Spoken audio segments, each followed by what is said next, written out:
Hello, everyone. Welcome back. Have you ever opened your mouth to speak English and something stopped you?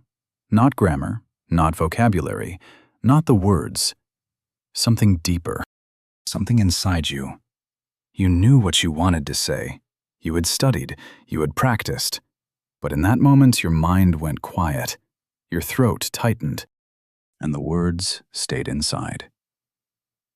If that has ever happened to you, this lesson is for you. This lesson is made for English learners who are finally ready to speak. Today we are going to talk about the one thing that is really stopping you, and that is not what you think. Most people believe they need more time, more grammar, more vocabulary, more lessons. They think when I know enough, I will speak. When I am ready, I will try. When I am perfect, I will open my mouth. But that day never comes. Because the problem is not your English. The problem is the voice inside your head that tells you you are not ready yet. That voice is not your teacher. It is not your friend. And today, you are going to learn how to stop listening to it. By the end of this lesson, you will understand something that changes everything. Fear of speaking is not a language problem. It is a mindset problem. And mindset problems have mindset solutions. There are 7 lessons in today's video. 7 things I want you to really hear. Not just understand with your head, hear with something deeper. Stay with me. Speak first. The words will follow. Lesson 1. The voice has a name. Let me ask you something. When you are about to speak English, what happens inside your head? Maybe you think, what if I say it wrong? What if they do not understand me? What if they laugh? What if I forget the word in the middle of the sentence and just stand there with my mouth open? That is the voice. You know it well. You have heard it 1,000 times. That voice wears many faces. Sometimes it sounds careful. It says, wait a little longer. Study a little more. You are almost ready. Sometimes it sounds kind. It says, you do not want to embarrass yourself, do you? I am just trying to protect you. And sometimes it sounds like pure truth. It says you are just not good enough yet. But here is the thing most people never learn. That voice is not telling you the truth. It is telling you a habit. A pattern your brain learned a long time ago, probably when you were young. Probably when someone corrected you in front of others, or when you tried and felt embarrassed, or when you compared yourself to someone more fluent and decided you were less. The voice was born in a moment of pain, and it kept talking ever since. Think about what the voice actually says. It says, not yet. Not ready, it says. Never enough. 3 words. Always 3 words. And none of them are facts. They are just feelings dressed up as facts. There is a person out there right now who knows less English than you, less grammar, a smaller vocabulary. But they are speaking, every day, to anyone who will listen, because nobody gave them that voice. Or maybe they got it too, and they just decided not to believe it. The difference between someone who speaks and someone who stays silent is not always ability. Often, it is just that one person chose to ignore a voice that both of them heard. You know what the voice that says not yet has never once said? It has never said, you are ready. Not once, not for anyone. Because that is not its job. Its job is to keep you safe. And to your brain, silence feels safe. But silence is not growth. Silence is just silence.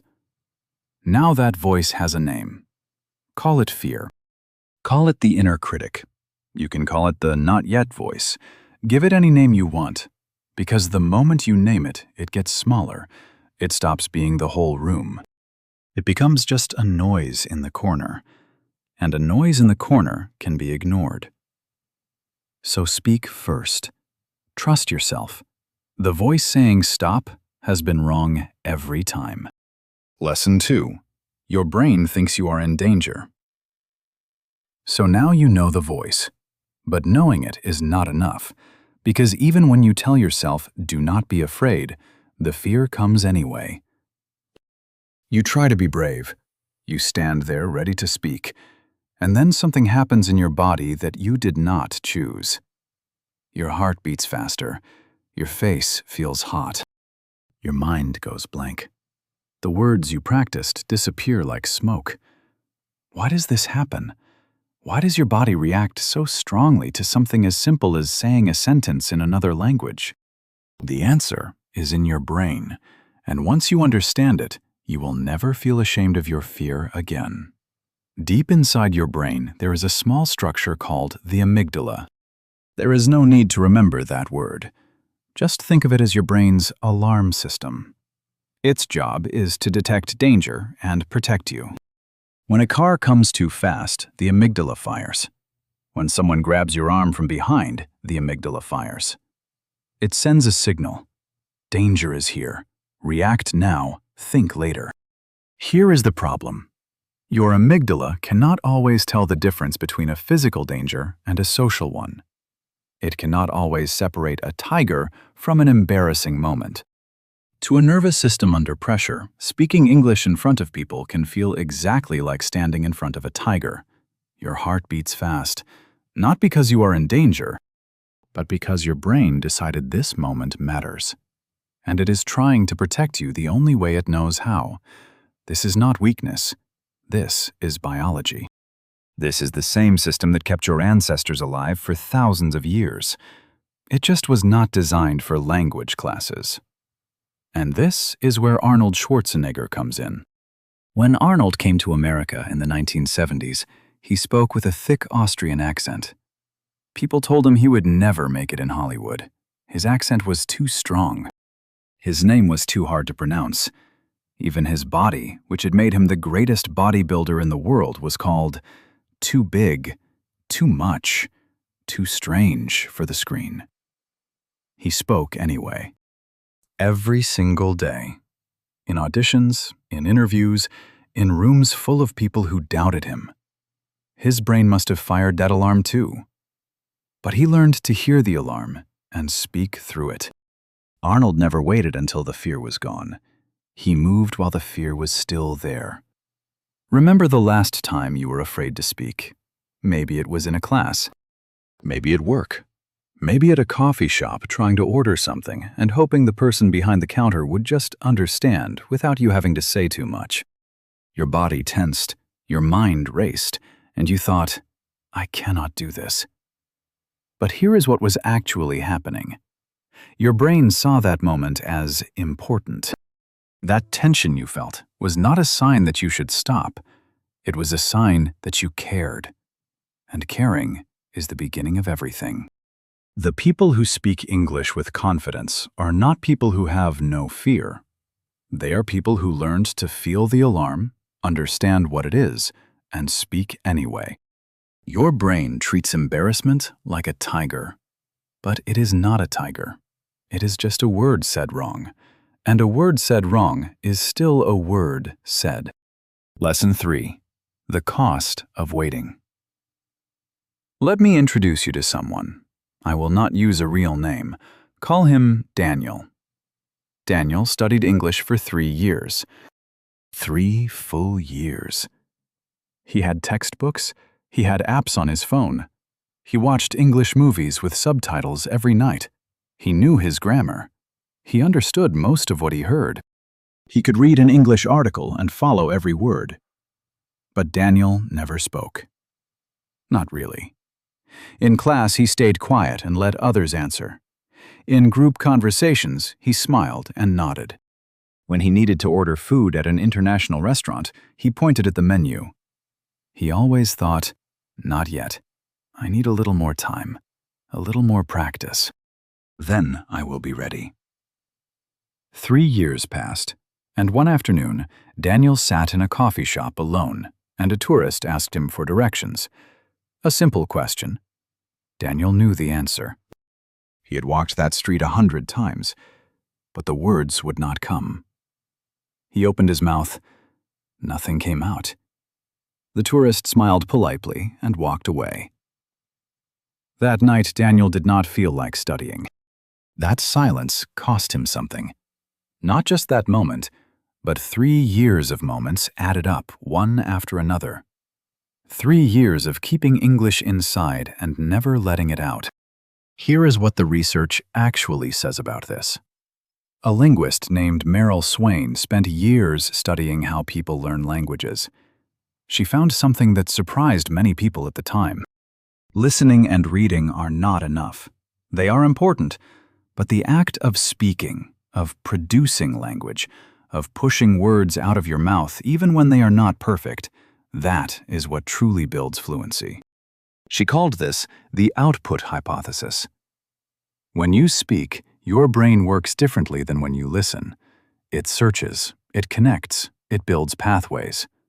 Mistakes are not failures.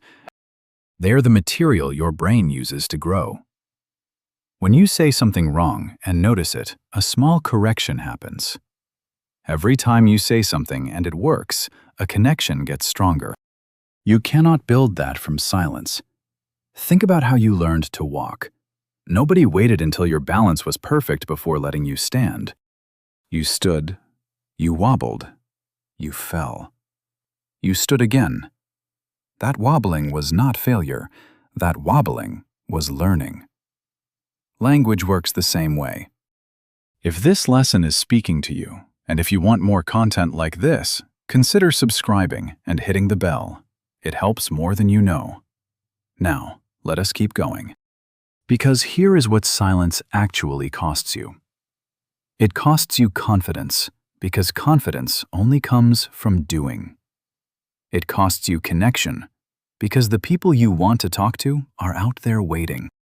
And it costs you time, the one thing you cannot get back. Daniel is still learning, but now he speaks, even when it is wrong, even when it is messy. Because he understood that the cost of waiting is always higher than the cost of trying. Every broken sentence you speak teaches you more than a perfect sentence you keep inside. Lesson 4. 1 rep, that is all it takes. There is a moment, a very small moment, that changes everything. From the outside, it does not look like much. Not a graduation ceremony, not a job interview passed with perfect English, not a standing ovation. It is smaller than all of that.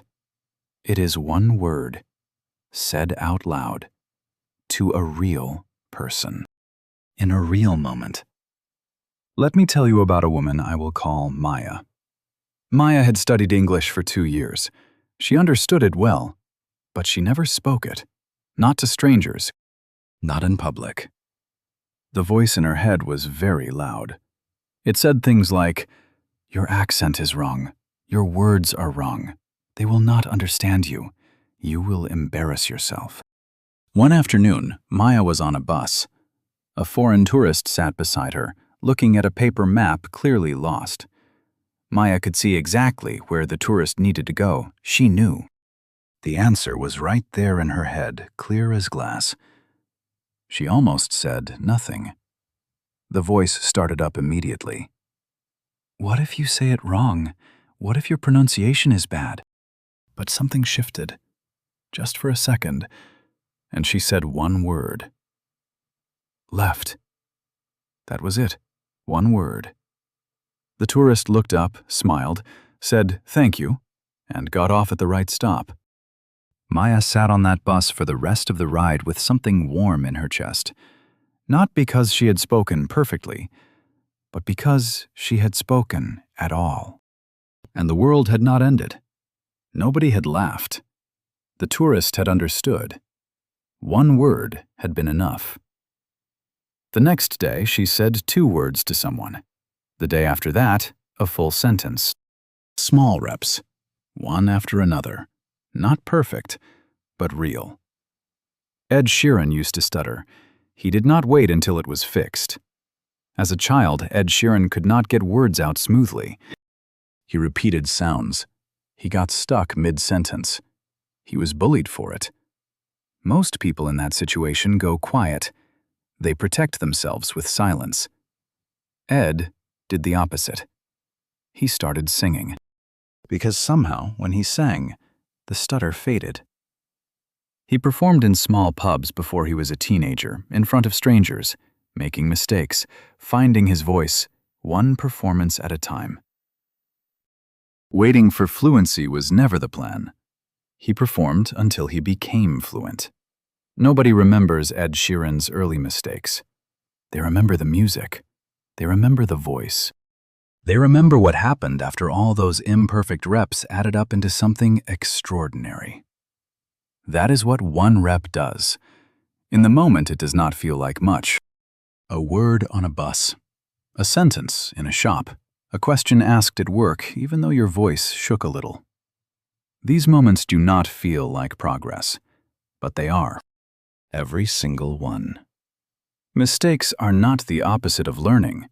Mistakes are how learning happens. Every wrong word is data. Every awkward sentence is a brick. You are building something. You just cannot see it yet from where you are standing. Think about what changes when you decide to take one rep today. Not 10, not a perfect conversation. One rep. One real moment of speaking English to someone, even badly, even nervously, even with the voice still going in the background. What would that one rep cost you? 30 seconds. Maybe a small flush of embarrassment that passes in a minute. What could it give you? The beginning of everything. Speak now. The moment is already here. Lesson 5. Stop being a learner. Start being a speaker. I want you to try something, just in your mind, right now. Finish this sentence. I am an English. What word came first? Learner, student, beginner, intermediate. Now try this. I am an English speaker. Did something feel different? Maybe a little uncomfortable. Maybe even a little wrong. Like you were claiming something you had not earned yet. That feeling is important because it tells you exactly where the problem lives. The way you see yourself is the way you behave. This is not philosophy. This is psychology. A researcher named James Clear wrote about this idea in a book that changed how many people think about habits and identity. He said that the most powerful changes do not start with what you do. They start with who you believe you are. A person who sees themselves as a learner waits for permission to speak. They think I will speak when I have learned enough. They keep studying, keep preparing, keep planning. And they wait. A person who sees themselves as a speaker looks for chances to speak. They think I speak, therefore I am a speaker. They do not wait for fluency to begin. They begin, and fluency follows. The label you give yourself shapes everything that comes after it. Your choices, your habits, your moments of courage or silence. All of it flows from that one quiet belief about who you are. Malala Yousafzai did not speak perfect English, and yet she stood before the United Nations and addressed the world in it. She was 16 years old.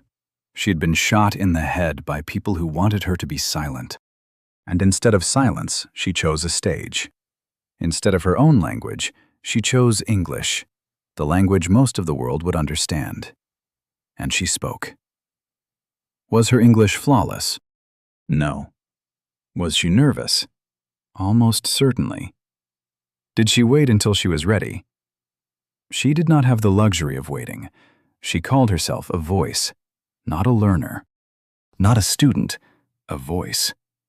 And when you call yourself a voice, you speak. Picture the two versions of you that exist right now. Version 1 is a learner. A learner collects knowledge. A learner prepares. A learner says, not yet. A learner is always getting ready to speak someday. Version 2 is a speaker.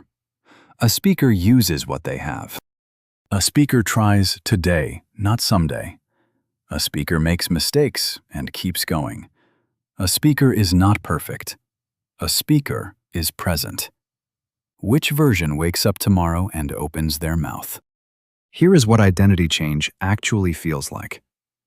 This does not happen all at once. Change does not arrive like a trophy handed to you after you pass a test. It happens in small moments, in one rep on a bus, in one answer in a meeting, in one question at a coffee shop. Each small act of speaking is a vote for the version of you that speaks. 100 votes are not needed today. One is enough. Cast one vote for the speaker. Say one thing in English today that you would normally keep inside. Not perfectly, just honestly, just out loud. The moment you call yourself a speaker, something shifts, not around you, inside you. And from that moment, everything you do with language means something different. Because now you are not practicing to become something. You already are it. Now speak. The words are already there waiting for you. Lesson 6. Rewire the voice. So you have named the voice. You understand why your brain fires that alarm. You know what silence costs. You have taken one rep. You have started calling yourself a speaker. Now comes the part nobody tells you. The voice does not disappear. Not right away. Maybe not ever completely. But it can get quieter. It can lose its power over you. And the way you make that happen is not by fighting it. It is by replacing it, one small action at a time, until the new pattern becomes louder than the old one. This is how the brain actually works. Every time you do something, a pathway in your brain gets a little stronger. Avoidance builds its own pathway, stronger each time. You have spent a long time strengthening the pathway that says, stay quiet. Now it is time to build a new one. The good news is that you do not need a dramatic transformation. You do not need to give a speech in front of 1,000 people tomorrow. You just need 3 small things. Done daily, done imperfectly, done anyway. The first thing is to talk to yourself in English. Not in your head, out loud. While you make coffee, while you walk to work, while you wash dishes. Narrate what you are doing. Describe what you see. It does not matter if no one is listening. Your brain is listening, and every sentence you say out loud is a rep, a pathway being built, a new habit being laid down one ordinary morning at a time. The second thing is to find one real person to speak English with each day. Not a class, not a lesson, a real conversation, even a short one. A colleague, a neighbor, a language partner online, someone you can say good morning to in English. Ask a question, share one thought. The social element matters. Your brain learns differently in real interaction than it does alone. It has to respond adapt search in real time. That searching is the training. The third thing is to stop correcting yourself before you speak. Most people edit internally before a word leaves their mouth. They think of something to say, then immediately ask, is that right? Is that the correct word? Is my grammar perfect? And in that moment of checking, the moment passes, the conversation moves on, the chance is gone. Speak first, check later, or do not check at all. Because most of the time, the people around you understood you perfectly, and the only one who noticed the mistake was you. Here is the part that surprised me most when I first learned it. Confidence in speaking does not come before speaking. It comes after, every single time. Confidence does not come first and then you decide to speak. You speak imperfectly in the moment, and the confidence arrives a little later, like warmth spreading through your chest after something worked. You cannot wait for it. You have to move first and let it catch up. Think about tomorrow morning. Before you check your phone, before you open a textbook, Before you do anything else, say 3 sentences in English out loud. To yourself, to the mirror, to your cat, it does not matter. Just 3 sentences. That is your first rep of the day. Small, simple, real. Then, find one moment in your day to say something in English to another person. One moment, not a speech, a sentence, a question, a hello. Then, at the end of the day, notice that you did it. Not perfectly, but you did it. And doing it imperfectly is infinitely better than not doing it at all. You do not wait until you are confident. You act until you become confident. The voice will still be there in the morning, but it will be a little quieter. And you will be a little louder. Rewiring works exactly like this. Not in one night, in 100 ordinary mornings, each one a little different from the last. Lesson 7. The day fear forgets you. Close your eyes for a moment. Not tomorrow, not next week, further than that. Imagine a day maybe 6 months from now, maybe a year. You are in a conversation, in English, with someone you do not know very well, and the conversation is flowing. You are listening. You are responding.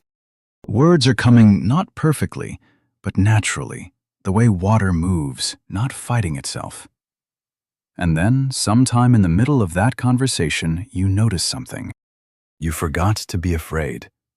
Not because you conquered the fear in some big dramatic moment, not because someone gave you a certificate, but because you had so many small reps, so many ordinary mornings of talking to yourself, so many imperfect sentences said out loud to real people, that somewhere along the way the pathway in your brain quietly shifted.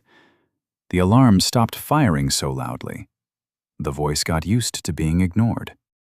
And speaking in English became slowly, quietly, just something you do. That day is coming. It is closer than you think. Remember Maya on the bus, the tourist, the one word? Left. She did not know that word would be the first brick of something. She was just trying to help someone find their way. But that one word became 2. 2 became a sentence. A sentence became a habit. A habit became a life where English was no longer a wall she stood outside of, but a door she walked through whenever she chose. Remember Daniel, 3 years of silence, the coffee shop, the tourist who walked away. He did not stay in that silence. He made a decision that evening, small and quiet, to try differently, to speak before he was ready, to be the brave beginner, not the perfect preparer. These are not exceptional people. They're people who made one different choice, the same choice that is available to you right now. Not tomorrow, right now.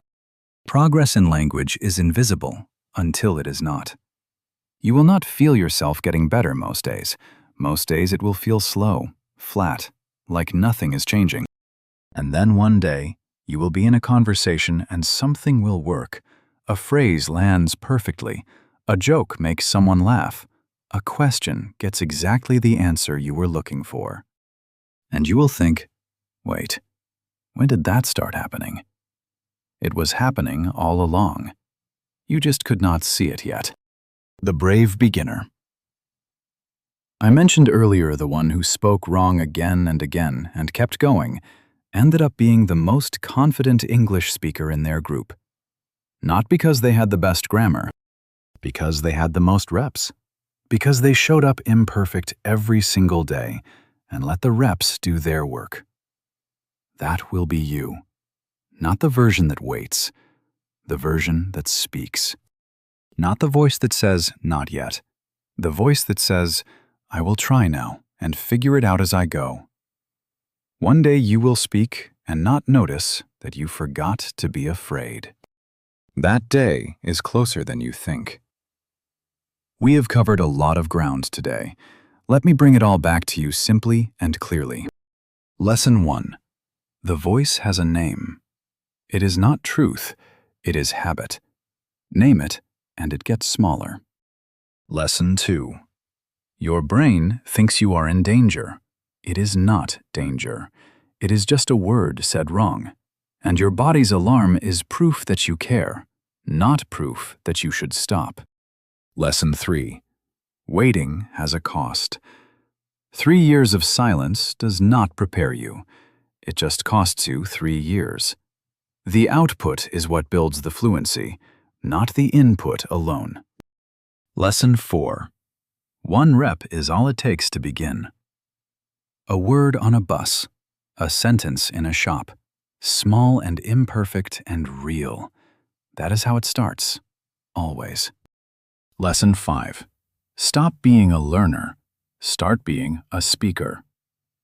The label you give yourself shapes everything that follows. Cast 1 vote today for the version of you that speaks. Lesson 6. Rewire the voice with 3 daily things. Talk to yourself out loud. Find 1 real person to speak with. Stop editing before you speak. Let the words come first. Lesson 7. The day fear forgets you is coming. Progress is invisible until it is not. You are building something right now, even when you cannot feel it. Especially when you cannot feel it. 7 lessons. 1 message underneath all of them. Perfection is not required. Being ready is not a prerequisite. There is no need to wait for the voice to go quiet before you open your mouth. You just need to begin. Again and again. Imperfectly. Honestly. Out loud. Speak first. The words will follow. I want to ask you something before you go. Think about the situation where you feel most afraid to speak English. Not in general. The specific moment. The meeting. The phone call. The stranger on the street. The moment your throat closes and the words stay inside. Tell me about it in the comments below, because I read them, and because you are not alone in that moment. Every person watching this video has that moment too. Naming it is the first step to moving through it. If this lesson reached something real in you today, share it with 1 person who needs to hear it. A friend who keeps saying their English is not good enough. A colleague who goes quiet in meetings. Someone who has been waiting too long to speak. If you are an English learner, keep coming back. Every listen makes you stronger. I will see you in the next one.